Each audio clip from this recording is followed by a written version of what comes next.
Michael Jeffrey Jordan was born February 17, 1963, in Brooklyn, New York, one of the most popular but yet dangerous cities in the world. Michael Jordan's father, James, and mother, Dolores, moved to Brooklyn from North Carolina, leaving their three older sons behind with their grandmother. James went to New York to receive job training for airplane hydraulics. But as crime began to increase in the 1960s, James, Dolores, and now new addition Michael moved back to North Carolina. And that's where Michael would grow up as a child through young adulthood, playing different sports that included football and baseball, but finding his true love of basketball at an early age.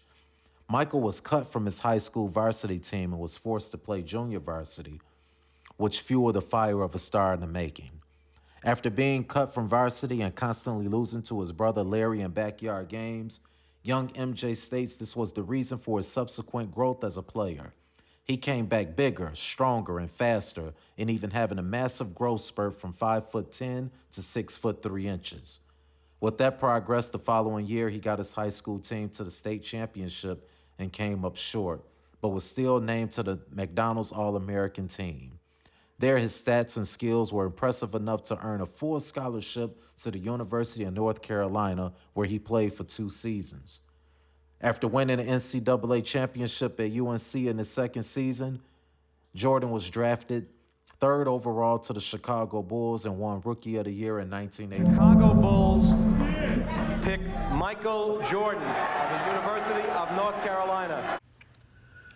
Michael's second season wasn't so good as he sustained a foot injury that kept him sidelined for the majority of the season, only playing 18 games.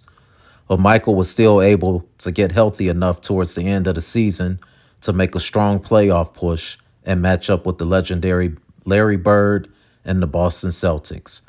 Jordan picked up where he left off, being a scoring machine, known for his legendary 63 points in Game 2 against the Celtics. Unfortunately, that season ended for the Bulls in a 3-game sweep in the first round. Early exits from the playoffs would continue to pile up for the first 6 years of Michael's career. He never had a chance to beat the Celtics, as they were the rivalry to the Pistons at that time. Jordan did not have a complete team initially. It wasn't until 1987, when the Bulls drafted Scottie Pippen and Horace Grant, that the Bulls would start to form a nucleus. In 1988 is when the Bulls started their own rivalry with the Detroit Bad Boy Pistons. They lost to the Pistons 3 consecutive years, orchestrated by the Jordan rules, a defensive strategy employed by the Pistons after Michael dropped 59 points during a regular season game on them in 1988. This defense was designed to play Michael tough and wear him down, as he was unstoppable with one-on-one play. While taking a beating on both ends of the floor, MJ was forced to trust his teammates more. This allowed a young Scottie Pippen and Horace Grant to come into their own, helping out Jordan tremendously. The Bulls made a strong run to the finals, taking the Pistons to Game 7 in the Eastern Conference Finals in 1990. And in that game, Pippen would not even play, as he stated he succumbed to migraine headache, and the Bulls will yet come up short again. It wasn't until 1991 when Michael and the Bulls would come back stronger with the will to win, reaching the Eastern Conference Finals again to battle the Detroit Pistons for a 4th consecutive year. This time, MJ and the Bulls will sweep the Bad Boys 4-0, and moved on to the NBA Finals for the first time in franchise history. Michael Jordan and the Bulls will capture their first NBA championship by defeating Magic Johnson Showtime Lakers 4-1 after being underdogs. MJ and the Bulls finally got over the hurdle and silenced the critics on if he could win a championship. Chicago will move on to win 2 more consecutive titles by defeating Clyde Drexler and the Portland Trail Blazers, then Charles Barkley and the Phoenix Suns. At this time, Michael was by far the most popular athlete and on top of the world, when he suddenly lost his father tragically in North Carolina. After this devastating loss, Michael felt that the game of basketball had nothing else to offer and decided to retire at the top of his game. Everyone knows exactly what the circumstances are right now in terms of my decision not to play the game of basketball in the NBA. Michael chased yet another dream of his by playing baseball for the Chicago White Sox minor league team. Jordan would stay away from the game of basketball for nearly 2 NBA seasons, all of '94, and coming back to the Bulls with just 19 games left of the 1995 season. With sparks of vintage Jordan, it still wasn't the same MJ that fans were accustomed to seeing. And this was more transparent in the playoffs, with the Bulls losing to Shaq and the Orlando Magic. Again, Jordan would find himself against the ropes, losing in the playoffs. During that 1995 offseason, Michael would film the legendary Space Jam, inviting NBA players out to LA to play pickup basketball and to get back into game shape and also measure himself against NBA talent.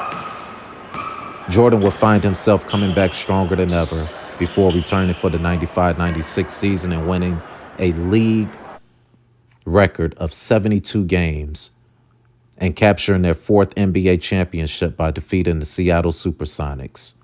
This would be the start of a second three-peat, and MJ and the Bulls defeated the Utah Jazz in 96-97 season, and then Utah Jazz again in the 98 season, capturing their 6th title by MJ's famous last shot, no push-off.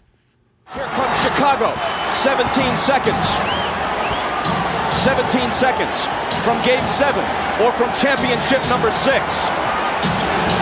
Jordan, open, Chicago with the lead!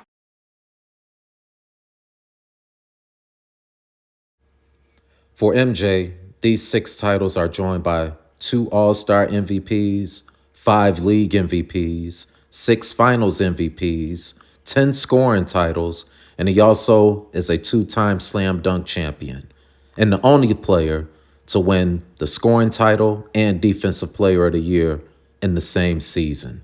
And the list goes on and on and on. Michael changed the game with this style of play, kept us on our feet with his breathtaking layups and wondrous hang time. And let's not forget about the shoes. Yes, the shoes that are still making fashion statements till this day. Many state that he is the GOAT, and there will be no other like him. There is, however, someone that has been standing in the shadow and may have something to say about the GOAT status, a kid by the name of LeBron James. LeBron Ramon James Sr., born December 30th, 1984 in Akron, Ohio, a small city outside of Cleveland. LeBron was introduced to the game of basketball at the age of 9 years old. A local youth football coach and friend of LeBron's mother, Frank Walker, allowed LeBron to live with him for a more stable environment. At this time in his life, LeBron's mother, Gloria, was struggling to find steady employment. LeBron was playing organized ball by the time he reached the 5th grade, becoming an AAU star throughout the state of Ohio and eventually the country. LeBron and his friends, who called themselves the Fab Four, chose to go to a Catholic high school, St. Vincent, home of the Fighting Irish. This decision caused controversy throughout the city, with most expecting them to attend Akron public schools. LeBron was the first high school underclassman to appear on the cover of a Sports Illustrated magazine, and the first junior to win the Gatorade National Player of the Year award. During his high school tenure, LeBron and the Fighting Irish won back-to-back state championships, and he was named 3-time Ohio Mr. Basketball. LeBron's impressive talents and skills allowed him to skip a college career, and he was drafted number 1 overall in the NBA to the Cleveland Cavaliers. With the first pick in the 2003 NBA draft, the Cleveland Cavaliers select LeBron James. LeBron would go on to win the Rookie of the Year award, the first Cavalier to ever do so. LeBron would take the Cavs to their first NBA championship in just 3 seasons, but came up short, being swept by Tim Duncan and the San Antonio Spurs. Like Michael Jordan, James would struggle in the playoffs and could not make it past a star-heavy Boston Celtics team that included Kevin Garnett, Ray Allen, and Paul Pierce.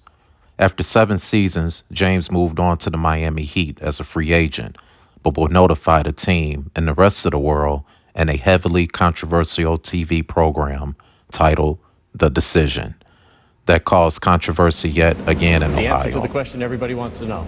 LeBron, what's your decision? In this fall, man, this is very tough. In this fall, I'm going to take my talents to South Beach and join the Miami Heat. Cleveland fans became angry with him. Fans went as far as to burn LeBron jersey in the streets of Cleveland, and Cavalier owner Dan Gilbert writing a nasty, disrespectful letter to LeBron, calling him a coward and disloyal, and says, "We will win a championship before you." Although this was an ugly scene on the behalf of the fans of Cleveland, but they were hurt. And LeBron is probably the best thing to ever happen to Cleveland sports.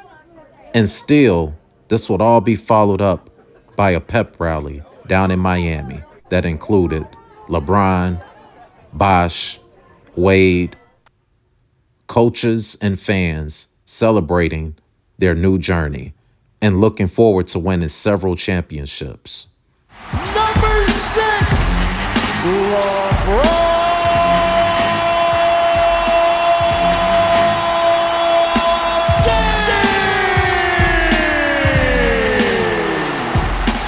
We also know you 3 kings came down here to win championships. Not 1, championships. Not 2. LeBron, tell us about that. Not 2, not 3, not 4, not 5, not 6, not 7. LeBron would make Gilbert eat those words during his time in Miami. There he won 2 NBA championships, 2 finals MVPs, and 2 league MVPs. After his 4-year stint in Miami and all of the controversy roaming back in Cleveland, LeBron was still finding in his heart to move back.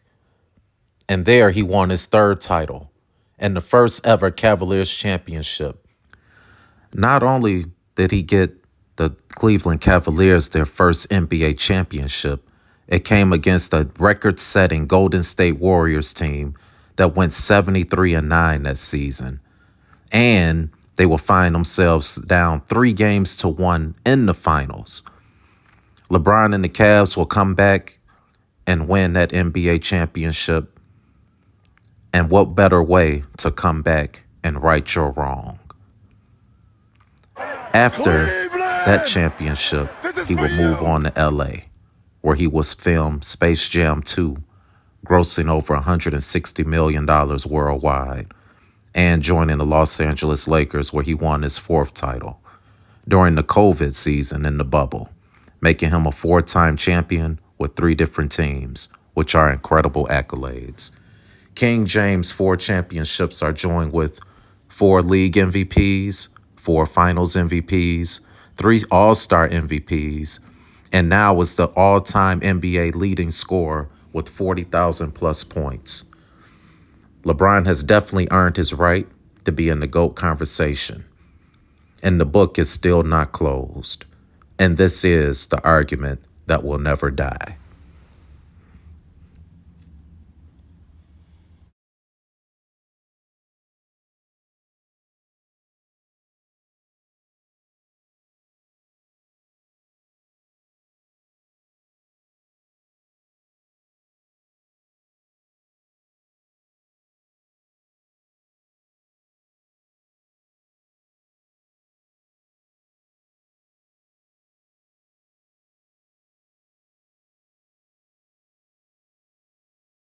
Gets Brian Russell with a quick crossover. Look at Brian Russell slips, and Michael pulls up and buries the shot to give him a 1-point lead. That may have been. James, here's a breakaway again. LeBron James, his company, Dellavedova for James. Wow! 24,000. Jordan on the breakaway.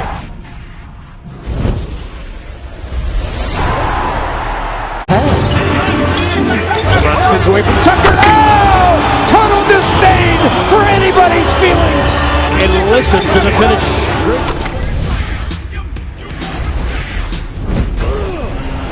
Man, you this guy. The floor finds James. James goes by and throws it down. Basketball pursuing it. Best players in the world. LeBron James. Grown man move with the contact.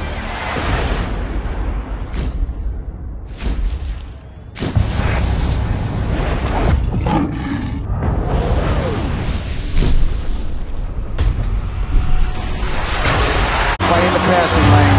Oh, man. That you will see plenty of during the regular season. The swipe, followed by the slam. How many times? I mean, Mason, Oakley, Ewing. Jordan's going to the hole against them. Oh, what a move by Jordan. It counts. Cross to Dellavedova. Alley-oop to James. And he throws it down. Cleveland back up by 5. It was a wrap for everyone in the league.